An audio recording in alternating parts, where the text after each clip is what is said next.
I V M. Paying your credit card bills on time is a great policy.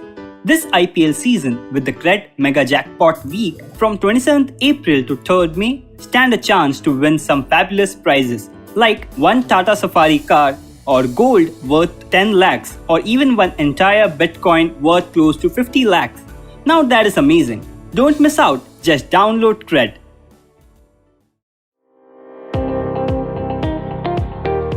Welcome to All Things Policy, a daily podcast by the Takshashila Institution. We are a bunch of policy nerds based in Bengaluru, and we like bringing fresh perspectives to Indian affairs and Indian perspectives to global affairs. So grab a cup of coffee, sit back, and join us for today's chat. Hello and welcome to All Things Policy. I'm Aditya Parekh, and today we will discuss the ever-on-the-brink relationship between Russia, Ukraine, and the West through the prism of hybrid war and active measures. Now, this is a topic we've addressed in some episodes before, but given the situation in the past month, which saw force levels rising on either side of the Russia-Ukraine border, and launching the international media into speculations if a war was looming. So today we would revisit it again. So to discuss, I have with me my colleague Rituraj, who has recently joined Takshashila as a member of the research team. Welcome, Rituraj. Hey, thanks, Aditya. So let me bring everyone on the same page regarding what we are exactly talking about. The event that we are talking about is the amassing of troops on the Ukrainian border by Russia as well as Ukraine. But there are certain events which even precede this particular geopolitical development, and that goes all the way back to 2014. And that is when Russia seized Crimea in a pretty swift operation and formally reunited that area, including the city of Sevastopol, into the Russian Federation. After that, the area around Donbass also saw certain events where separatists, allegedly supported by Russia, also tried to break away from the nation of Ukraine. There were instances where Russian passports were issued to the citizens of this area. As a reply to this, what Ukraine did was resorted to stemming the water supply of the region of Crimea, which has now severely led to water shortages, including in the city of Sevastopol. And this is what has now culminated into the current buildup. Do you have anything to add to this, Aditya? Actually, I would just have to go back to how the USSR built the North Crimea Canal and how it was an engineering masterpiece at its inception. But honestly, the water shortage is as much about the neglect of upkeep as it's about Ukraine completely damming it up. So it was as if Ukraine actually stopped something that was deteriorating. Rather, put the final nail in the coffin for something that was dying for a long time. Okay. So would you not then directly connect this to water wars that even the current Vice President of USA, Kamala Harris, has spoken about? Or was this a series of incidents that led to this? Yeah, definitely. I would say that had this crisis become an all-out war, this would have been kind of a harbinger for wars to come. I mean, IR theorists have been talking about wars being fought over water as a scant resource, but it hasn't really, in a major theater of war, hasn't really happened as the chief casus belli for the war. So had this crisis become an actual war, I think Kamala Harris would have been on point. Okay. So what I want to begin with is, can you tell us what exactly happened on the border of Ukraine in late March and early April of 2021? Sure, Rituraj. So, to put things in perspective, in late March, early April, there were estimates about what the number of troops on the Russian-Ukrainian border were. So, an unnamed but said to be a US government employee, a US official in the know, maybe with the Pentagon, I'm not sure. But in the New York Times, they were quoted as saying that there were at least 4,000 Russian troops amassed on the Russia-Ukraine border. And then EU last week, I think, gave us a figure that was much inflated, about 1 lakh troops, about 100,000 troops amassing on the Russian side. And they had enough equipment and resources and vehicles, including armor, to have actually put in a proper operation, hot war operation, had it to come to that. However, they weren't exactly positioned to actually invade into eastern Ukraine proper. There were a bunch of people who were speculating, and there were a bunch of think tankers whom I follow, say, for example, Michael Kaufman or Dmitry Stefanovich, who pointed out that although the troops have mass, they aren't exactly in a position to attack just yet because their logistics lines aren't exactly complete as they're envisioned. So while this is a kind of escalation cycle, it's more supposed to be a kind of coercion of testing the new US administration more than an actual offensive turning out to be the case. That's right. So even I read a couple of instances where the 100,000 estimate was pointed out to be exaggerated, but it was definitely pointed out that there was multiple units from different military districts of Russia that was sort of mobilized into this area. So there was definitely a buildup, but as you rightly pointed out, the way they were deployed didn't suggest an imminent invasion of Ukraine as such, right? Yeah, indeed. Yeah.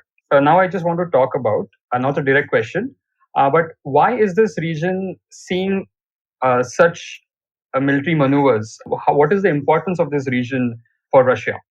I would just like to point out that this, if you see, this Ukraine is a very flat country, and the river Dnieper actually evenly divides the country into two halves.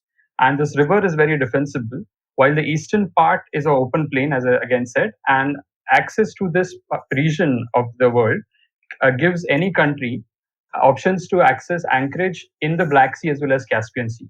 So for Russia, this region logically makes a region worth fighting for. Do you have any other points regarding the importance of this region?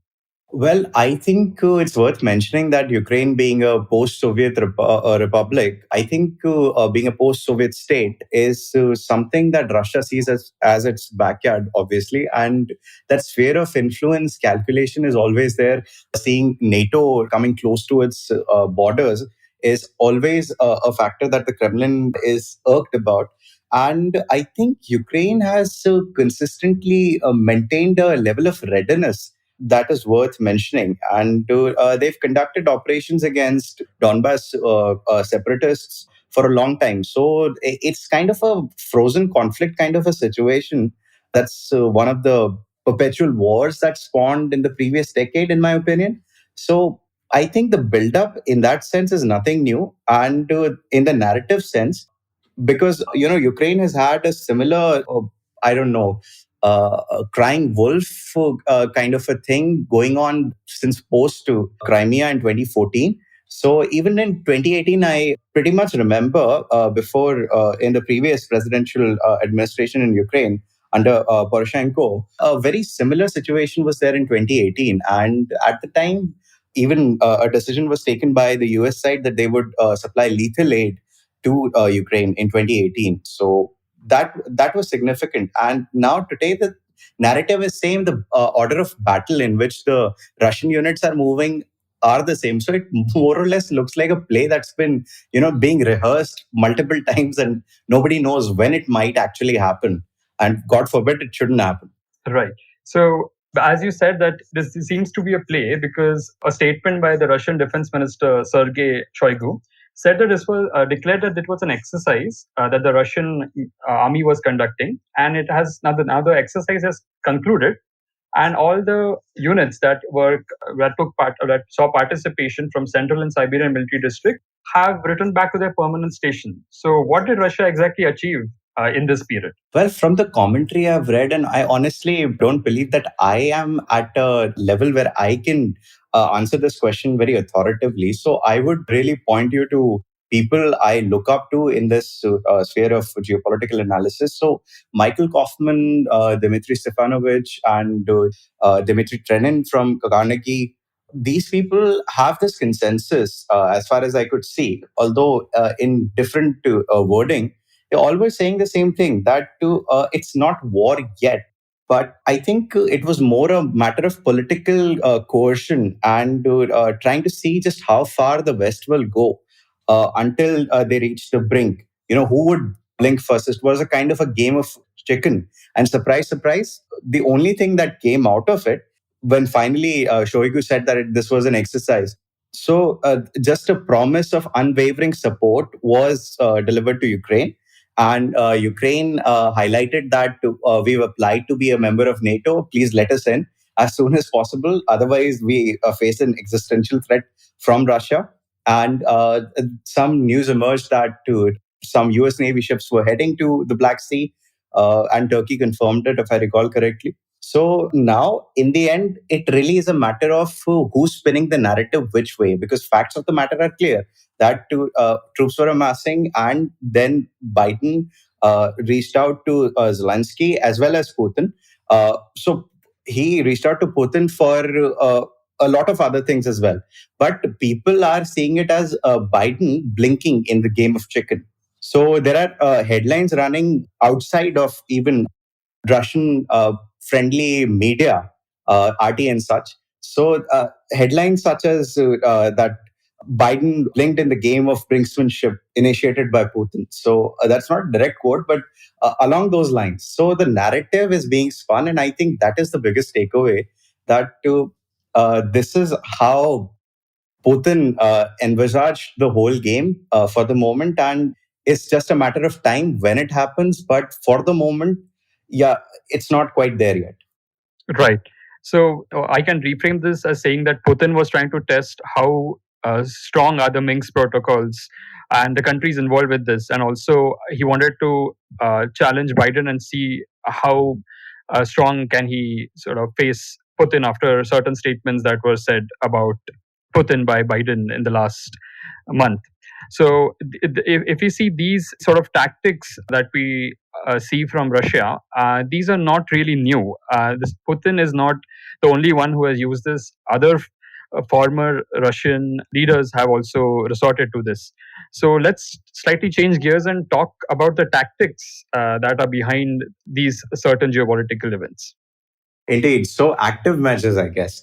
So in Russian, aktivnye meropриятия, you can generally see it emerging in early Soviet times when Stalin was just the commissar for the nationalities and the republics. So at the time, I think Stalin had a very positive view of achieving his ends through disinformation. So Stalin started using tactics which we now associate with active measures. Past that, I think he was really learning from the rest of the world. Lest we forget that the Kaiserreich sent Vladimir Ilyich Ulyanov to Russia during World War One to sow strife and bring up an insurrection against the Tsar. So I think from a very foundational stage, the Soviet state was pretty on board with these active measures. So, in the context of late Soviet history and modern Russia today, I think that active measures is basically exerting as much influence and doing as much damage to the institutions of the adversary with impunity as plausible deniability would let you.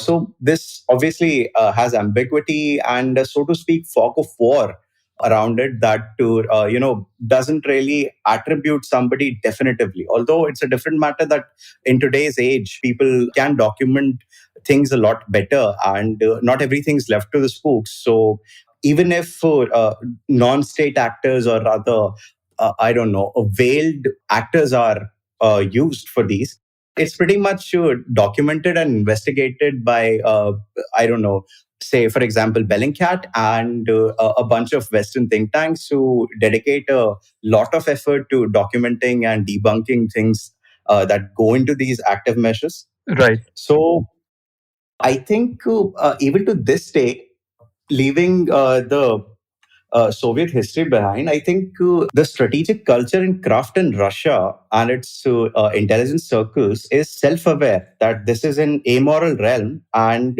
they justify engaging in these activities since the Soviet times as a reciprocal kind of an action. Like they've done it to us first, they're threatening us with these measures first. So we would reciprocate in the language that they are speaking. So, I mean, that's not to without to substance, honestly, because if you look at to the way Willy Brandt was operating during the Cold War and his Osterpolitik, the Eastern politics, the reaching out to Warsaw Pact states, and the programming that RFERL, Radio Free Europe, Radio Liberty was broadcasting. Well, if you look at it from the Soviet perspective, they were looking at it as subversion. So they have a justification in their system that it's a reciprocal action and it's an inherently amoral action. So they are definitely self-aware of it. And just before I forget, I think the clearest reference to active measures can be found in the Mitrokin archives.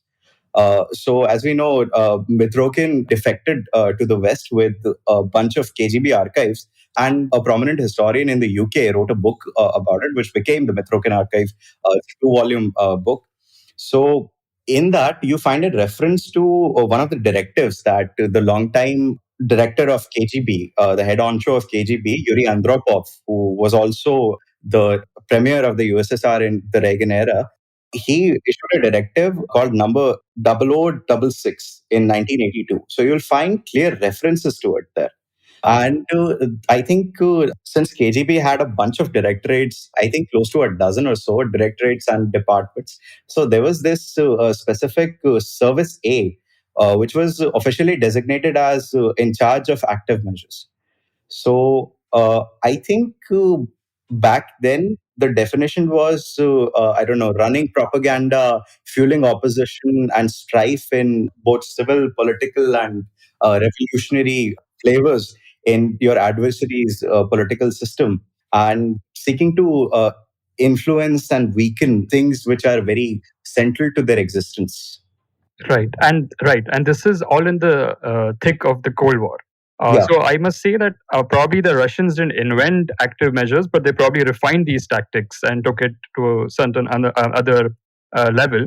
But hybrid warfare, I mean, I can use this word slightly interchangeably with active measures, is not just Russia's purview, as you mentioned previously. You gave the example of First World War and how actually the Germans sort of probably would have introduced it to the Russians. But let's say coming back to the era after Second World War, are there instances where the West or democracies have been known to use a hybrid warfare in the last 50 to 60 years? Yeah, definitely. You can start with the Suez Crisis, which the UK and the French, I mean, were party to against Gamal Abdel Nasser's Egypt. So the kind of narrative that the BBC and other British media establishments were propagating against Gamal Abdel Nasser was, pretty much demonization. So I think that would be one instance, and I think Operation Ajax that removed Mohammad Mossadegh from power in Iran, who was a democratically elected prime minister. So in 1953, CIA orchestrated the coup. So there's that, and more recently, the weapons of mass destruction being in Saddam Hussein's possession during the Iraq War. So I think the US and UK's leaders definitely overplayed that and exaggerated the intel that they had, and even more recently against Venezuela's Maduro, where the West was openly seen supporting an opposition leader called Guaido. So I think these amount to pretty much the same thing what the Russians have been doing with their tactics. So I don't think anybody here is a very innocent soul among the nations. So I think the blame goes all around. That's true. And if you see, the common point for all these crises has been oil and securing secure anchorages. Just cause casual observation. Indeed, So indeed. yes. Now let me ask you my next question. As you mentioned that there are elements which are dedicated to infuse certain misinformation or false information, what we are commonly referring to as fake news for the last couple of years. Now, have there been instances where such fake news about the Russian military was actually lapped up by the Western media, and which later on was revealed was just one of the schemes, part of a wider Russian active measures? Well, I'm glad you asked that because I can think of at least one notable instance. I think it's the story around a Russian attack aircraft, which very closely buzzed a US warship in the Black Sea. I think it started in 2014. So the story was reported around the world as a Pentagon official denouncing very dangerously close passes to the Aegis class destroyed USS Donald Cook.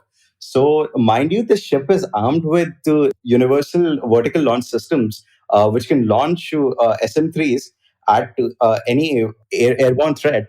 So, it could have reliably shot down the Su-24 were it in I don't know, operational tempo to do so and had the clearance to do so. So, if the escalation had taken place, it would have been a Russian jet being shot down. However, there was this semi satirical, semi conjecture kind of a story that was floating around the Russian internet at first. And then it was picked up by alternative media and conspiracy nut kind of websites in the West and around the world. So people who weren't really feeling great about the Obama administration, that kind of people who had that sympathy were picking it up because, even some research has said that propaganda only works on people who are willing to receive that message, who have that confirmational bias. So this story was in those kind of media establishments. So I think it, as I said, began in 2014, around the same time as the seizure of Crimea. So let me say that it's a personal kind of a thing that I have a very simple schedule in the morning of running web searches with keywords and checking military news websites. So this story, I think I spotted it first at around the same time. And this story about an Su-24 NATO designation fencer, which had a Kibini EW system, so an electronic warfare system on board it. And it apparently jammed the USS Donald Cook's entire range of instruments and subsystems, all weapons, all sensors, everything. Not even the helm of the ship was spared. So apparently, it was a sitting duck, and the Su-24 just had this moment of superiority, passed above it, and the Americans were apparently humiliated. There are other parts of the story which are more ridiculous, but I think the facts of the matter that as they were passing them off as facts of the matter. So this was to me at the time an implausible story because firstly, Su-24 doesn't carry enough fuel or produce enough power for it to host an EW complex, which can reliably disable or jam an Aegis class destroyer. It would take a lot of power. So I think our listeners should check out this 2017 article published by the Atlantic Council's Digital Forensic Research Lab. So they published a proper story on it, an expose that had details debunking the whole matter. And I think we'll link it in the description. So I think that publication mentions that the EW complex, Kibini's OEM, original equipment manufacturer, KRET, which is part of Rostec, which is a state company under which falls Rosboron Export, which, as we know, is also a state company of Russia. So Rostec and Rosboron Export are seen as this weapons export business of the Russian state. So on their site, they had a post which since has been deleted, but thankfully Internet Archive and the Wayback Machine captured an archive of it. So that post said that the Su-24 isn't even equipped with Kibini, and the story was a hoax. So there remains no doubt that definitely that was just something that became first conjecture, satire, and then people who were willing to receive the message that was false just did. Yeah. And this story was actually run again on Russian state television for a while. That's what I read. And also, certain English tabloids picked this up. English tabloids Yeah. are not known to carry defense related news, but somehow they seem to have carried these. But as you suggested, that If it's spicy enough, they do carry it. They exactly. carry everything spicy. Yes. Now previously we discussed that even the West or the NATO has known to employ such measures. Do you have any specific event about NATO employing such similar tactics? I think the latest case I can think of, and my gut feeling says that it would turn out to be a very similar tale, just as this Su-24 jamming the USS Donald Cook came out to be false. I think that latest case would likely be the sensational story that broke late last year while Trump was still in office about how US troops in Afghanistan were being targeted by the Taliban and other factions in that conflict because apparently certain Russian functionaries were putting bounties on US troops there. So, my first reaction to hearing this news, reading this news, was definitely that it doesn't make sense because Russia gains nothing by it, and petty revenge isn't something that goes on at the geopolitical level in this sense when the country isn't in there and not directly benefiting from the US troops' death there. So it just doesn't make sense in that sense. There's no tangible advantage to the Russians. Why would they risk it? And your hunts seem to be correct because certain recent events and admission by Biden himself sort of revealed that the reliability of this intelligence was pretty low, right? Yeah, they released a statement in a fact sheet, which was published by the White House, that they have very little confidence in the CIA intel, that it's not conclusive, and they only have about low to moderate level of confidence in it. So, in realist geopolitical analysis circles, this is a very polite way of saying that it's conjecture. So a rare mea culpa by the White House itself. I guess. Okay. Now, like all conflicts have, collateral damage. Has India ever been subject of collateral damage between the West and the East, rather? I mean, Russia and the NATO in terms of active warfare, active measures. Yeah, definitely. I mean, past conflicts aside, the 1971 war aside, all of that history, I mean, we have pretty documented instances of that. But there was this peculiar instance where a closer front was opened in our own defense procurement scenario.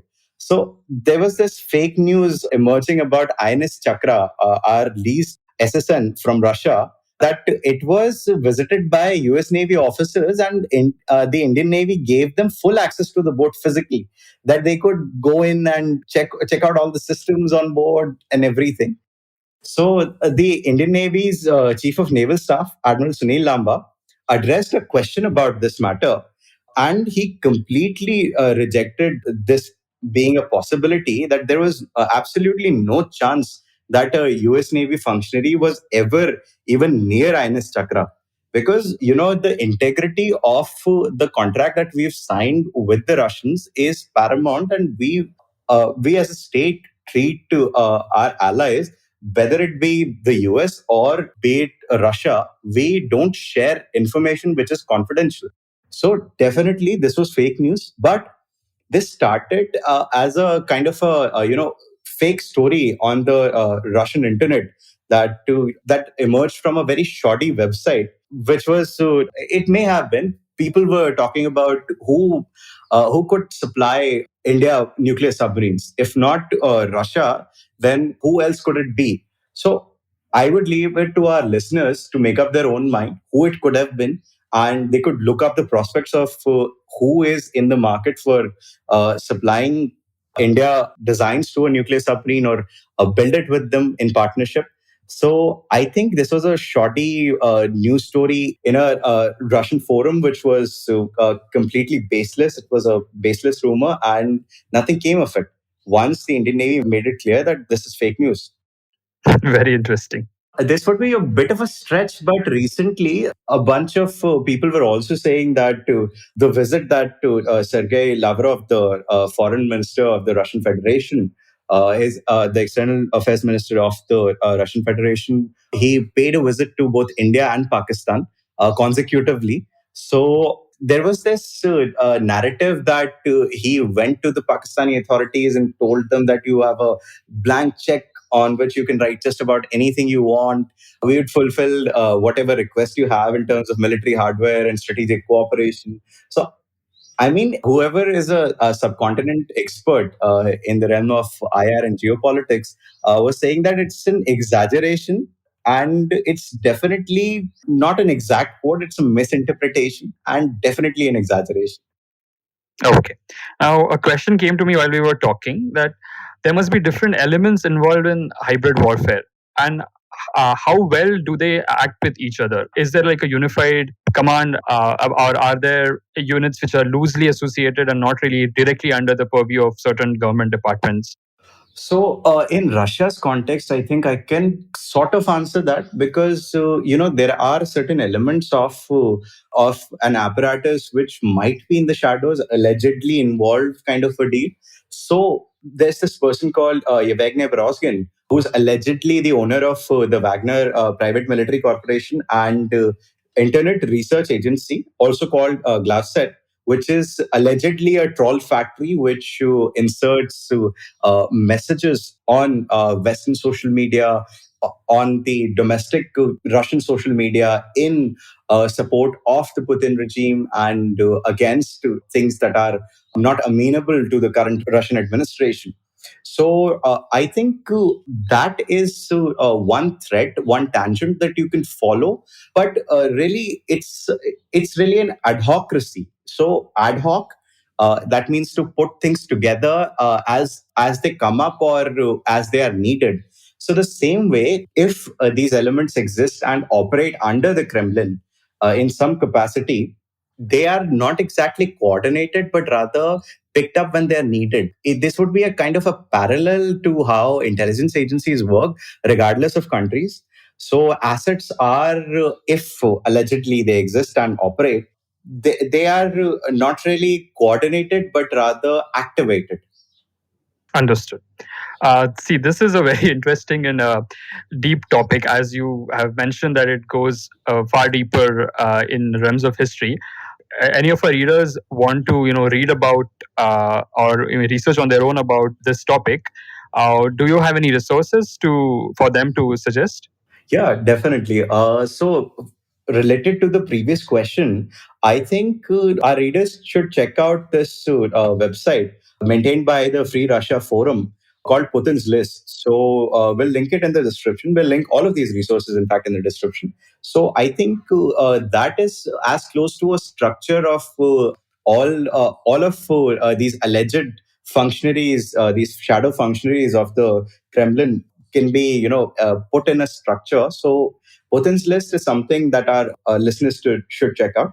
Then there's, as I previously paid my homage to, Michael Kaufman, who's the Russia guy at CNA. So I have huge respect for his analysis. So I think I'll link the article that I like the most from his table. So it's about the 2018 crisis, which was very similar to this one. So there's also Mark Chaliati, who I've followed for years, I think 4 or 5 years now. His blog Moscow in Moscow's Shadow, and there's a book out by him called "We Need to Talk About Putin." It's a small little book, about 200 pages or so. And then there's Mikhail Zeiger, who's, I think, one of the bravest independent journalists in Russia right now. So he wrote a book called All the Kremlin's Men. I think if you want to, learn who's who in Russia and in Vladimir Putin's circle, I think you should check that out, All the Kremlin's Men. And then there's Kevin Rothrock, and he's managing Medusa.io these days, which was very recently, 2 or 3 days ago, I think, declared a foreign agent by the Russian administration. So you can check that out. There's Arpolitik by Tatiana Stanovaya, who's also affiliated with Carnegie Russia. And speaking of Carnegie Russia, there's Dmitry Trenin and Alexander Baunov. They put out pretty good analysis, and Dmitry Trenin is a big name in IR circles, as everybody would know. So I think their analysis is pretty good. And I think since we talked about the reception and impact of alleged Russian propaganda on audiences, so there was this research by NYU researchers, NYU academics, even Washington Post did a piece on it. So I think our listeners should also check that out. And there was this commentary published very recently by Leonid Kovacic and Andrei Kolesnikov, Kolesnikov, examining if Russia is copying China's push for digital authoritarianism. Are they colluding with China in that sphere? So I think these resources would give our listeners a pretty good a place to start with for Kremlin watching, and I think in general tracking this interesting field of Russian active measures and Western responses to them. Yeah, this list sure seems delightful. Okay. Thanks, Aditya Parikh, for that exhaustive list. Dear listeners, if you liked this episode of All Things Policy on Russian active measures and would like to explore other topics on geopolitics, health and life science, and economics, please follow our podcast called All Things Policy on the IVM website. Thank you. Thank you, Rajaraj.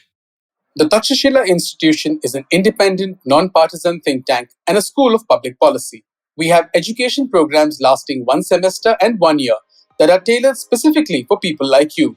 They are all online and you can take them from anywhere.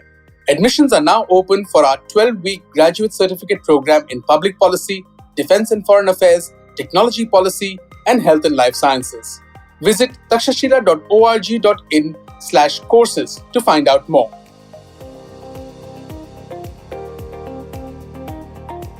If you liked our show, don't forget to check out other interesting podcasts on the IVM network.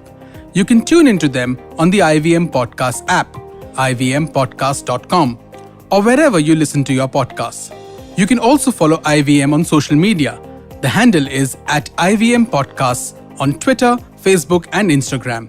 And hey, if you'd like to dive into Takshashila's research on technology, strategy, and economic affairs, check us out at our Twitter handle @TakshashilaINST or our website takshashila.org.in. I hope you enjoyed that show. If you aren't following us on social media, please do. We're IVM Podcasts on Twitter, Facebook, and Instagram. We'd like to thank the sponsors on the network this week, thewholetruthfoods.com, Seat, PayPal, and Cred. We thank you all for your support. Tune into The Note, where Maruk Inayat talks to Dr. Bipin Joshi about the second wave of COVID. He calls it no less than World War III. On The Habit Coach, Ashton was joined by Yoshita Dave, who's a sex educator and intimacy coach. On Paisa Vaisa, Anupam Gupta was joined by Amit Thakkar and Hiral Jain of Market Pulse Technologies, and they talked about trading in Indian markets. All Things Policy by the Takshashila Institute had on board Mihir Mahajan and Pranay Kotastane to talk about the recent changes in the Indian intellectual property front. You should definitely check out the Cyrus Says episode with Ace casting director Mukesh Chabra. They discussed some of his best work. We also had Ira Mukhoti, who has authored various books on history and mythology from a female gaze. The IPL season's in full swing, and we have Edges and Sledges in English and Khel Niti in Hindi if you want to check out cricket content. Really great conversations on both of those shows. Do check those out. And with that, I hope to see you again next week. Working Monday to Friday glued to your chair making you feel dull? Worry not. Get your 5-minute weekly dose of travel around the world with Postcards from Nowhere. Join me every Thursday as I explore the strange, obscure, and fascinating parts of the world and bring out facets of travel you may not have thought of before. You can find us on the IVM Podcast app, website, or wherever you get your podcast from.